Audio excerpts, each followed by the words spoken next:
La Divina Comedia esconde algo mucho más profundo y ha sido interpretada a lo largo de los siglos, no solo como un tratado teológico, sino como una meditación sobre la justicia, el pecado y sus consecuencias, la redención, el libre albedrío. Es más que nada una crítica profunda a la sociedad de su época, enmarcando personajes históricos como reyes, figuras políticas, personajes religiosos, filósofos y poetas, personajes mitológicos y hasta personajes bíblicos. Escrita en el turbulento siglo XIV, entre los años 1304 y 1321, en el medio del exilio de Dante, refleja una visión del mundo marcada por conflictos políticos y religiosos, pero su mensaje trasciende las épocas. No solo es un poema, es un viaje espiritual y filosófico. A mitad del camino de su vida, Dante Alighieri se encontraba perdido en una selva oscura, pues no sabía cómo había llegado allí. Con gran esfuerzo, Dante logró salir de aquella sombría arbolera. Sus ojos se posaron en una colina bañada por los primeros rayos del sol. De pronto, un ágil pantera de piel manchada se cruzó en su senda, observándolo fijamente. Tras ella, un temible león se acercaba, su hambre tan rabiosa que el mismo viento parecía estremecerse. Y finalmente, una loba, con los ojos que desprendían un fuego inquietante, robándole toda esperanza de poder alcanzar la cima y obligándolo a retroceder. Mientras retrocedía, sus ojos divisaron una figura. Era una sombra, un hombre de verdad. La figura habló: "Ya no soy un hombre, pues lo fui".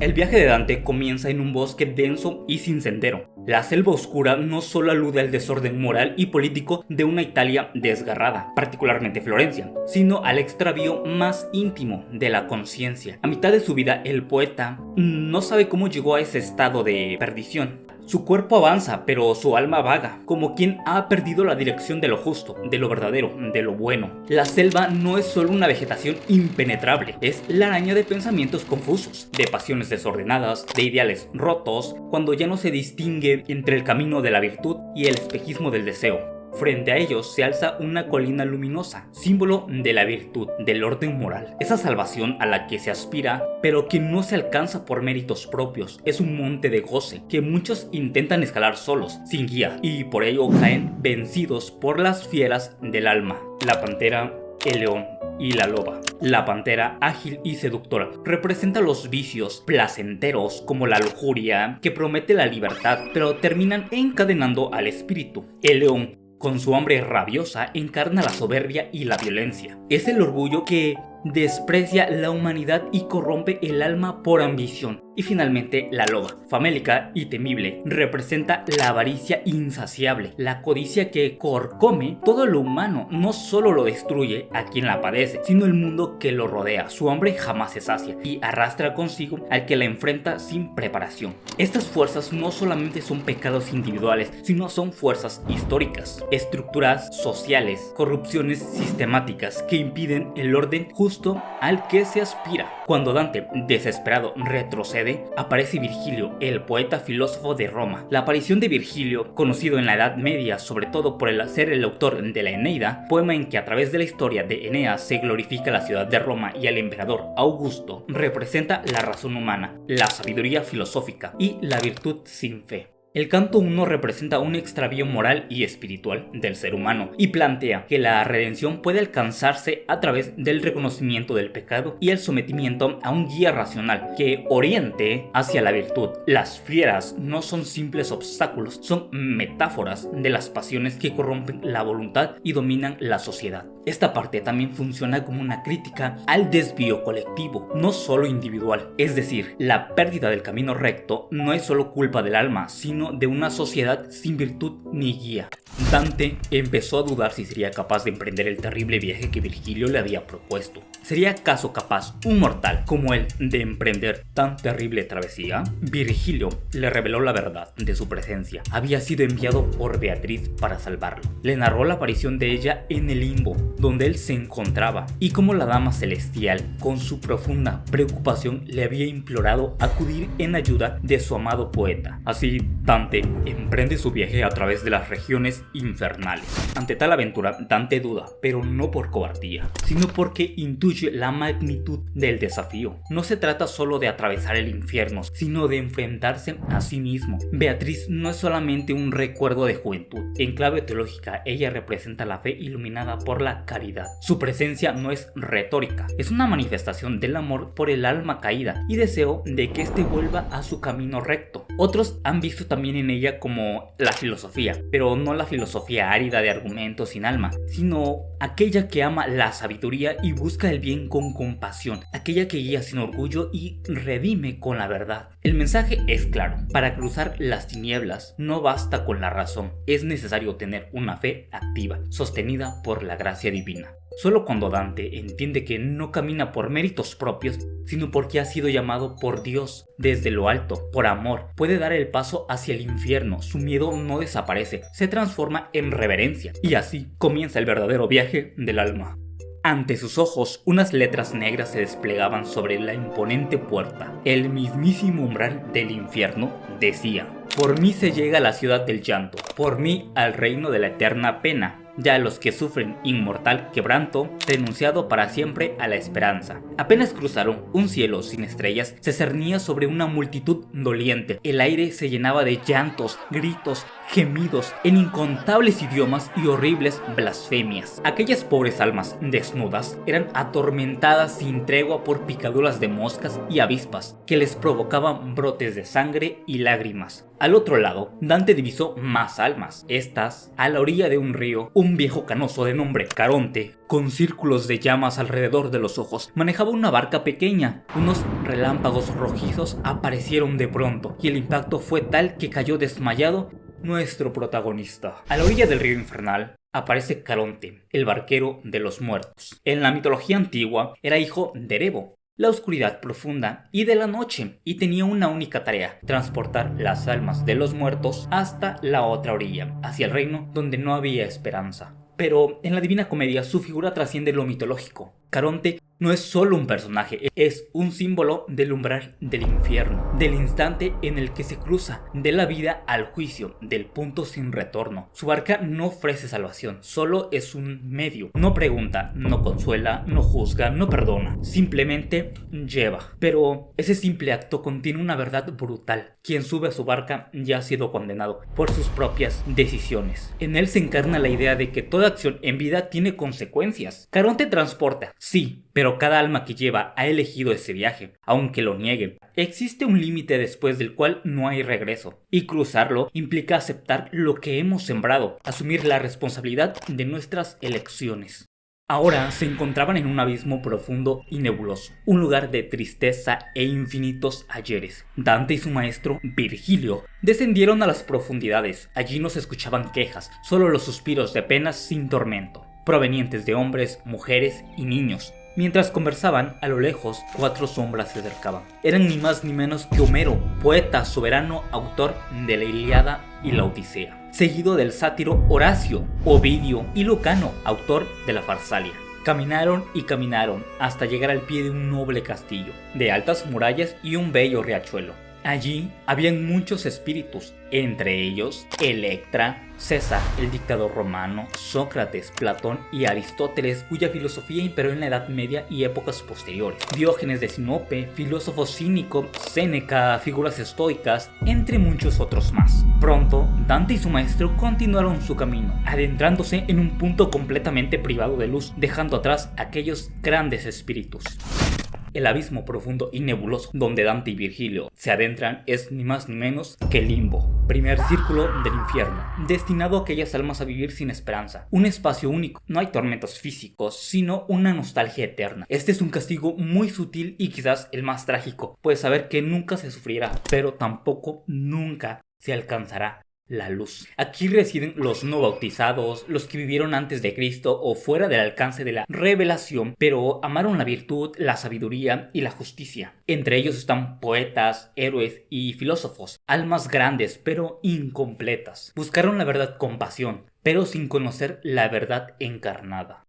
Llegaban al segundo círculo, un espacio más angosto, pero plagado de gritos desgarradores de dolor. Allí se encontraba el horrible Minos, el juez infernal con su cola que, al enrollarse, indicaba el grado de la condena. Más adelante llegaron a un lugar carente de luz, azotado por vientos contrarios, una tromba infernal que se envolvía en su torbellino una gran cantidad de espíritus. El aire se llenaba de gritos, llantos y lamentos, así como de blasfemias contra la virtud divina. Las almas eran arrastradas sin un momento de reposo.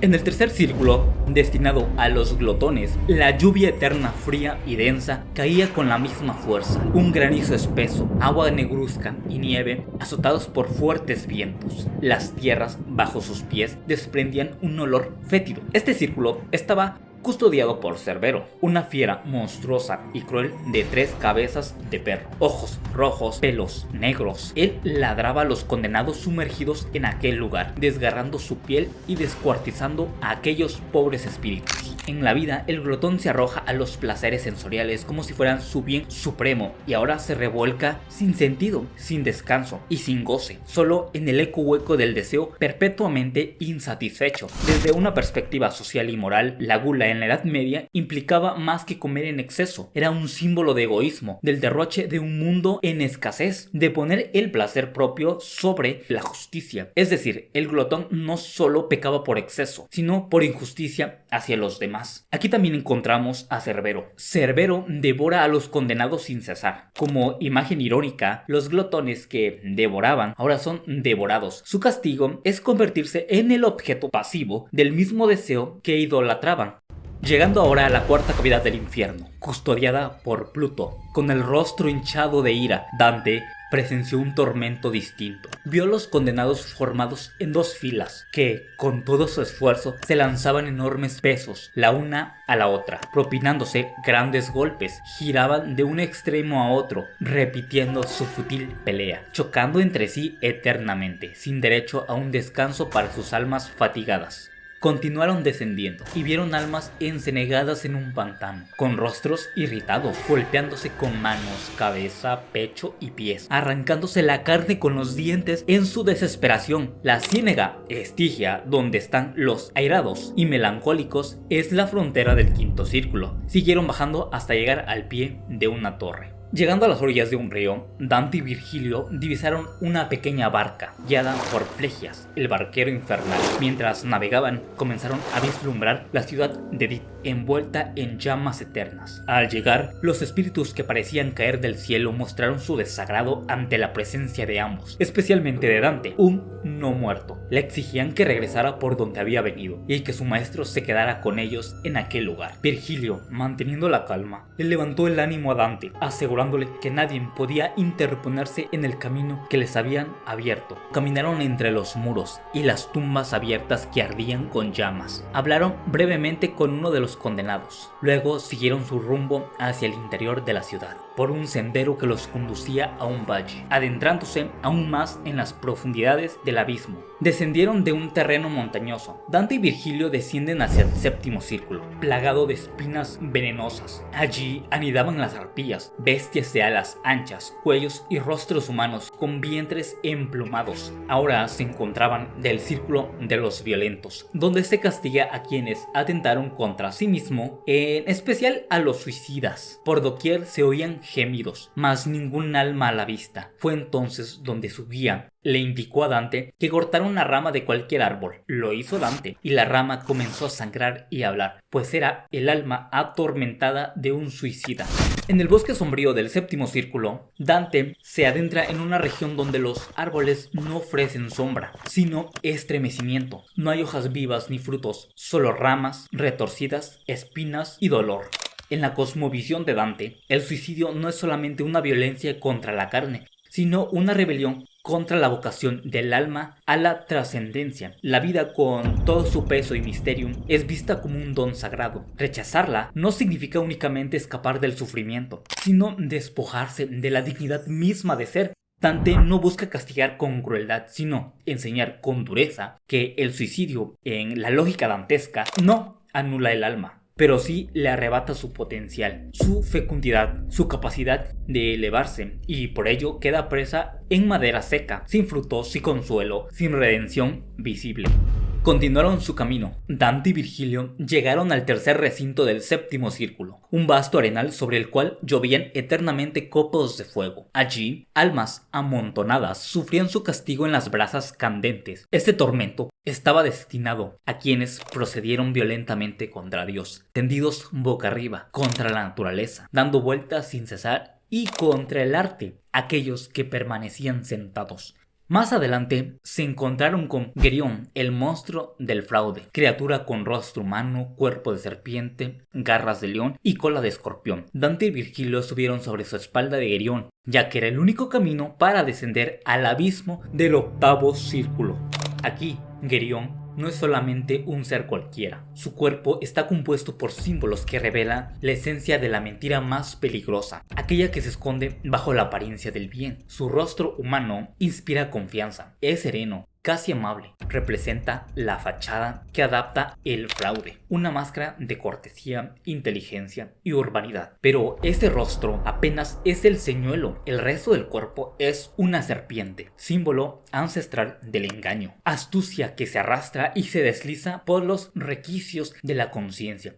La serpiente aquí no solamente es un animal bíblico, sino un emblema del saber corrompido. El conocimiento no libera, sino encadena. Las garras del león simbolizan la fuerza violenta que muchas veces acompaña el fraude, disfrazada de autoridad, de justicia, de nobleza. Quien engaña muchas veces también oprime, y al final, oculta y letal, se agita la cola de escorpión. La traición última, el golpe cuando ya no hay defensa, es el aguijón, el que no se ve venir, la herida que llega cuando la víctima confía, cuando ha bajado la guardia. Gerión no solamente es un monstruo mitológico, es un retrato del mal civilizado. Su estructura nos enseña que el fraude no se presenta con aspereza, sino con inteligencia, seducción, palabras dulces, y por eso es más temible, porque hiere el corazón de la confianza y destruye la base ética de toda convivencia humana. Al llegar, se abría ante ellos el octavo círculo, conocido como Malevolge. Consistía en un foso centrado rodeado por una especie de cerco con 10 secciones más, cada una destinada al castigo de una especie diferente de fraudulentos. Había espíritus con cortadas profundas desde la barbilla hasta el vientre, un espectáculo grotesco. Aquí eran atormentados los cismáticos y promotores de discordias civiles, aquellos que causaron la división en las religiones. Estas almas trataban de unir sus desmembrados cuerpos mientras eran perseguidos sin tregua por un demonio. Es una visión terrible, sí, pero también una imagen moral. Quien divide no descansa jamás, vive desgarrándose a sí mismo. Así como los cismáticos usaron la palabra o la acción para cortar lazos, ahora son cortados con frialdad. El que fragmentó vive fragmentado. No hay tortura justa para quien hizo del mundo una herida, que convertirse a sí mismo en una herida que nunca cierra. Finalmente, Dante y Virgilio llegaron al noveno y último círculo, el lugar donde yacen los traidores, aquellos que abusaron de la confianza depositada en ellos. Para Dante, la traición no es solamente una falta moral, no se trata simplemente de romper una norma, sino de fracturar el tejido invisible que sostiene el universo. Ese entramado de confianza, amor y lealtad que une al hombre con Dios y a los hombres entre sí. Traicionar es negar el amor que estructura el cosmos, es despreciar el lazo sagrado que da sentido a la comunidad, al lenguaje y a la promesa. El traidor no solamente rompe un pacto humano, sino reniega el principio divino. Por eso, para Dante, este lugar merece el lugar más bajo del infierno, porque allí es donde el alma ha renegado de su propia vocación.